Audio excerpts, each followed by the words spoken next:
महाराष्ट्रातील एकमेव धुरंधर आपले देवेंद्र मुंबईच्या कांदिवलीमध्ये भाजप युमोचे अध्यक्ष तेजिंदर तिवाना यांनी बॅनर लावले। मुंबईसह राज्यातील इतर महापालिकांमधील भाजपच्या विजयानंतर भाजपकडून फडणवीसांचा धुरंधर असा उल्लेख। महापालिका निवडणुकीमध्ये भाजपला मिळालेल्या यशानंतर देवेंद्र फडणवीसांचं त्यांच्या आईकडून औक्षण, नागपुरातील निवासस्थानी केलं औक्षण। यावेळी बावनकुळेंचीही उपस्थिती होती। मुंबई महापालिका निवडणुकीमध्ये ठाकरे सेनेचे 4 माजी महापौर विजयी। वरळीतून किशोरी पेडणेकर, शिवडीमधून श्रद्धा जाधव, दादरमधून विशाखा राऊत आणि माहीममधून मिलिंद वैद्य यांचा विजय। महापालिका निवडणूक निकालामध्ये मनसेचा राज्यभरामध्ये दारुण पराभव। 29 पैकी 25 महापालिकेमध्ये मनसेचा भोपळा, तर मुंबईत मनसेचे 6, कल्याण डोंबिवलीमध्ये 5, नवी मुंबईत 1 आणि नाशिकमध्ये 1 असे मनसेचे राज्यामध्ये केवळ 13 नगरसेवक विजयी। मनसेची श्रेष्ठच झाली। आतापर्यंत सगळ्यांनी राज ठाकरेंचा वापर करून घेतला। मनसेमधून भाजपमध्ये गेलेल्या संतोष धुरींची निवडणूक निकालावरती प्रतिक्रिया।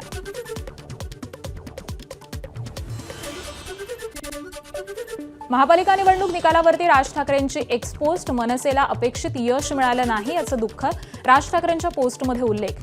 तर काय चुकलं, काय कमी पडलं याचं विश्लेषण करू राज ठाकरेंची निकालावरती प्रतिक्रिया।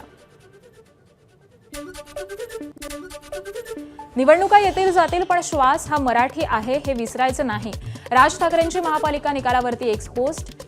आपली लढाई मराठी माणसाची, मराठी भाषेची आणि मराठी अस्मितेसाठीची आणि समृद्ध महाराष्ट्रासाठीची। राज ठाकरेंकडून पोस्टमध्ये उल्लेख।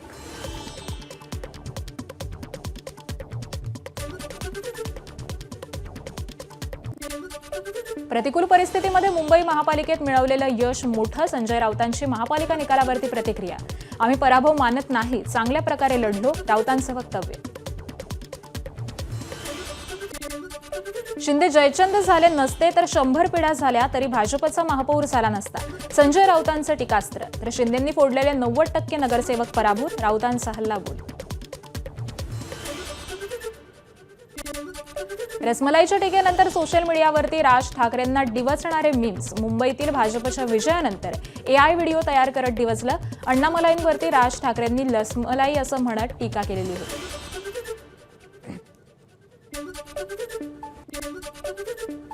महाराष्ट्राच्या जनतेचा निर्णायक कौल इथल्या जनतेनं निराधार आणि फूट पाडणाऱ्या प्रचाराला नाकारलं। तमिळनाडू भाजप प्रदेश उपाध्यक्ष अण्णामलाई यांची एक्सपोस्ट। राज ठाकरेंचा अदानीकरणाचा मुद्दा धारावीत चालला। 7 पैकी 6 जागांवरती महायुतीचा पराभव। धारावीकरांची उद्धव ठाकरेंना 7 तर 4 जागा पटकावत उद्धव ठाकरेंची मुसंडी। काँग्रेसला 2 जागा। मुंबईत ठाकरे बंधूंचा पराभव झाल्यानंतर सामनामधून भाजपवरती टीका। मुंबईचे अदानी स्थान होत असताना या पानिपतामध्ये मराठीचा झेंडा टिकेल काय असा सवाल उपस्थित। तर मुंबई आणि मराठी अस्मितेचा लढा थांबणार नाही, सामनातून भाष्य। मुंबईत येऊन राज ठाकरे आणि उद्धव ठाकरेंना भेटणार। महापालिका निकालानंतर भाजप नेते निशिकांत दुबेंचं ठाकरे बंधूंना आव्हान। निशिकांत दुबेंच्या एक्सपोस्टला मराठी भाषा वाद आणि पटक पटक के मारेंगे या वादाची पार्श्वभूमी आहे। ज्यांनी माझं घर पाडलं त्यांना मुंबईकर जनतेनं त्यांची दागा दाखवली। मुंबई महापालिकेच्या निकालावरती भाजप खासदार कंगना राणावत यांची प्रतिक्रिया। मुंबई महापालिका हातातून गेल्यानं उद्धव ठाकरेंची झोप उडाली असेल, भाजप आमदार गोपीचंद पडळकरांची टीका। राऊतांचं ऐकून ठाकरेंनी मुख्यमंत्री पद घेतल्यानं नुकसान झाल्याचाही हल्लाबोल। मुंबईतील मानखुर्द विभागामध्ये लोकरे दाम्पत्यासाठी कही खुशी कही गम अशी परिस्थिती। प्रभाग क्रमांक 141 मध्ये ठाकरेंच्या शिवसेनेचे उमेदवार विठ्ठल लोकरेंचा विजय, तर प्रभाग क्रमांक 142 मधून विठ्ठल लोकरे यांच्या पत्नी सुनंदा लोकरे यांचा पराभव झाला। मुंबईतील वर्षा निवासस्थानी केंद्रीय मंत्री रामदास आठवलेंनी मुख्यमंत्री देवेंद्र फडणवीसांची भेट घेतली। महापालिका निवडणुकीमध्ये महायुतीला मिळालेल्या यशाबद्दल आठवलेंनी भेट घेत मुख्यमंत्र्यांना शुभेच्छा दिल्या। मुंबईत प्रभाग क्रमांक 4 मधून मंगेश दत्ताराम पांगारे यांचा विजय। डबेवाल्याच्या मुलानं घवघवीत यश संपादन केल्यामुळे नागरिकांमध्ये उत्साहाचं वातावरण।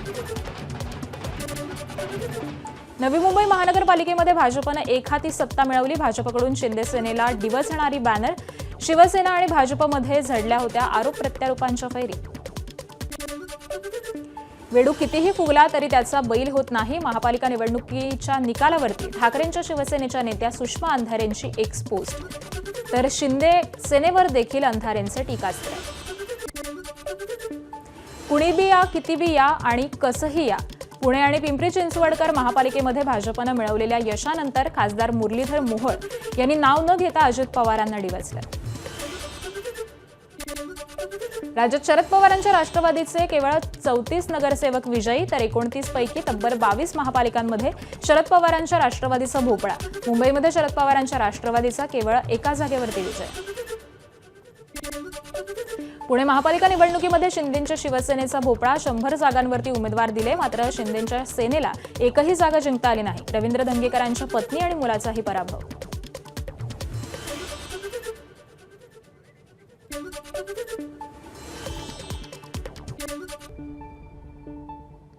आणि यानंतर पुन्हा एकदा बातम्यांचा वेगवान आढावा सुरू ठेवूयात.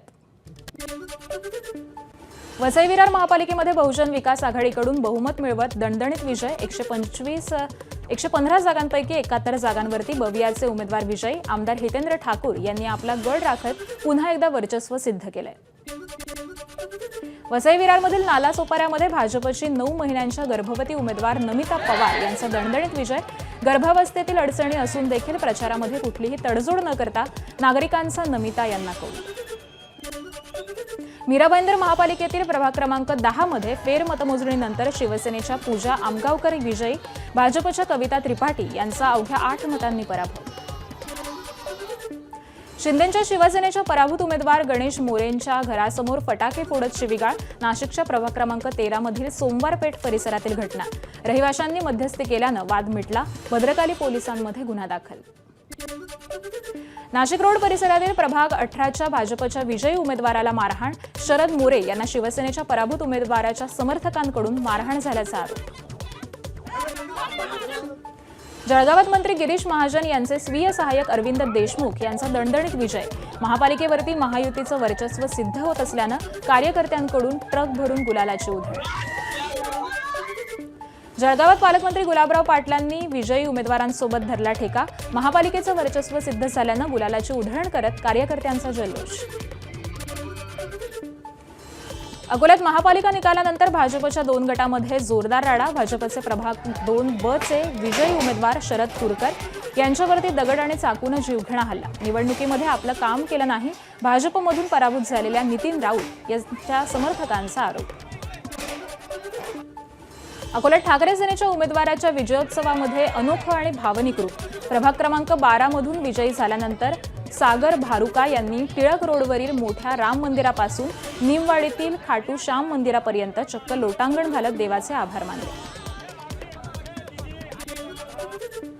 अकोल्यामध्ये भाजपचा गड असलेल्या प्रभाग 3 मध्ये वंचितनं बाजी मारली. मंत्री आकाश फुंडकर यांचा मावस भाऊ सागर शेगोकर यांचा पराभव झाला. सागर शेगोकर भाजपमधून निवडणूक लढवत होते. नागपूरमधील प्रभाग क्रमांक 3 ड मधून एमआयएमच्या आलिशा फहीम खान विजयी. नागपूर दंगलीतील आरोपी फहीम खानची आलिशा पत्नी असून त्यांच्यासह अजून 2 उमेदवार जिंकल्याची माहिती आहे. तर प्रभाग क्रमांक 6 मध्ये एमआयएमचे 6ही उमेदवार जिंकलेत. छत्रपती संभाजीनगरमध्ये शिंदेच्या शिवसेनेचे उमेदवार अभिजित जीवनबाल यांचा विजयानंतर तलवार नाचवत जल्लोष. पराभूत झालेल्या उमेदवाराच्या घरासमोर तलवार नाचवत शिंदे सेनेच्या विजयी उमेदवाराचा तब्बल 2 तास जल्लोष. छत्रपती संभाजीनगरमध्ये पालकमंत्री संजय शिरसाट यांच्या दोन्ही मुलांचा विजय. मुलगा सिद्धांत शिरसाट प्रभाग 29 मधून विजयी, तर मुलगी हर्षदा शिरसाट प्रभाग 18 मधून विजयी. छत्रपती संभाजीनगरच्या प्रभाग 16 ड मधून ठाकरे सेनेकडून अंबादास दानवे यांचे बंधू राजेंद्र दानवे यांना उमेदवारी देण्यात आली होती. त्यांची लढत शिवसेनेचे मनोज बल्लाळ यांच्याशी होती. या लढतीमध्ये अंबादास दानवे यांच्या भावाचा म्हणजेच राजेंद्र दानवे यांचा पराभव झालाय. नांदेड महापालिकेमध्ये भाजप खासदार अशोक चव्हाणांची जादू ही कायम पाहायला मिळते. काँग्रेसचा हात सोडून भाजपमध्ये गेलेल्या अशोक चव्हाणांनी नांदेड महापालिकेत देखील भाजपला बहुमतात आणलंय. तर या बहुमतानंतर नांदेड महापालिकेमध्ये एवढ्या वर्षांनी पहिल्यांदाच भाजपचा महापौर बसणार आहे. नांदेडमध्ये भाजपने एक हाती सत्ता मिळवल्यानंतर शहरामध्ये अशोक चव्हाणांचे ठिकठिकाणी बॅनर, राजकारणातल्या आखाड्यातील वस्ताद मालक अशा आशयाचे बॅनर झळकले.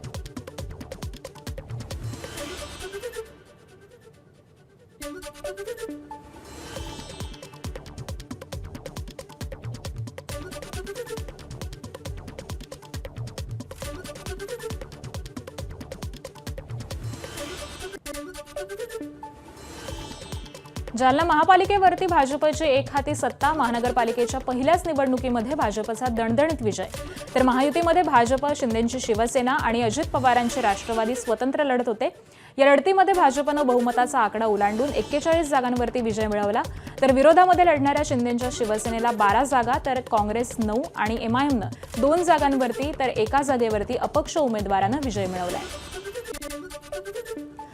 जालन्यामध्ये जामिनावरती बाहेर असलेला संशयित आरोपी श्रीकांत पांगारकर विजयी. पत्रकार गौरी लंकेश हत्या प्रकरण आणि नालासोपारा स्फोटातील हा आरोपी अपक्ष म्हणून निवडणुकीच्या रिंगणात होता. प्रभाग क्रमांक 13 मधून 144 मतांनी पांगारकर विजयी. कालच्या निकालानंतर अजित पवारांनी बारामतीतील निवासस्थानी जात शरद पवारांची भेट घेतली. अमोल कोल्हे आणि राजेश टोपे देखील पवारांच्या गोविंद बागेतील निवासस्थानी उपस्थित होते. एबीपी माझा, उघडा डोळे बघा नीट.